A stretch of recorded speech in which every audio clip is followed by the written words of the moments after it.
ఏందమ్మి ఇట్ట అయిపోయిండో? మొహం మీద వాతలేంది? ప్రీతిని మీ అత్తయ్య అసహించుకునేలా చేస్తానని చెప్పి లోపలికి పోయి ఇట్ట వచ్చుండవేంది? ఏమైనదమ్మి? ఏమిందా ఏమిందా?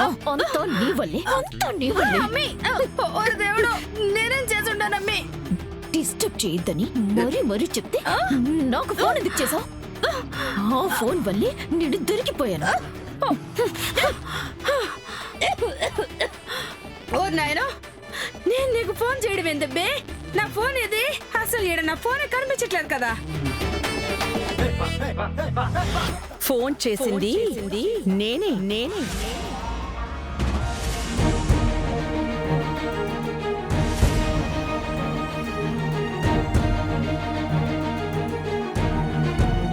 ఎలా ఉంది దెబ్బ? బాగుందా? హొసై పిల్ల పిచ్చుక, నువ్వు ఎన్ని వేషాలు వేసినా, ఎన్ని కుతంత్రాలు పన్నినా ఈ ఇంట్లో నుంచి, మా అక్క మనసులో నుంచి ప్రీతి స్థానాన్ని అంగుళమైన కదపలేవు.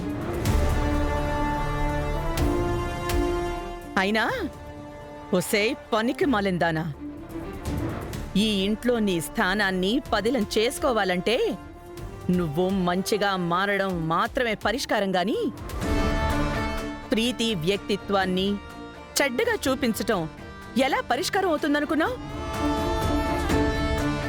ఇది ఆనంద భైరవ్ ఉన్న చోటు.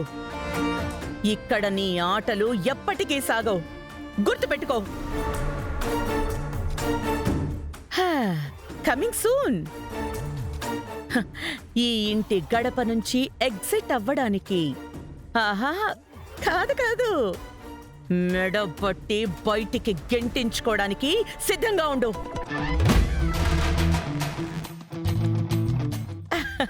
కాంచనా,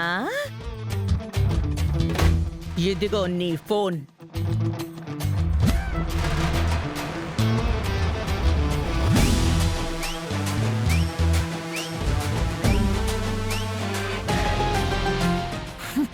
ఆవిడికి నువ్వు ఎందుకు ఫోన్ ఇచ్చావు?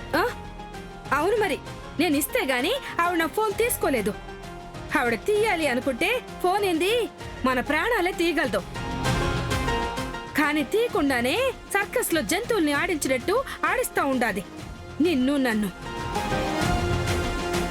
అవును, ఈ ఫోన్ సంగతి సరే, అసలు నిన్నెవరమ్మి ఫోన్ లోపలికి తీసుకెళ్ళమని చెప్పింది?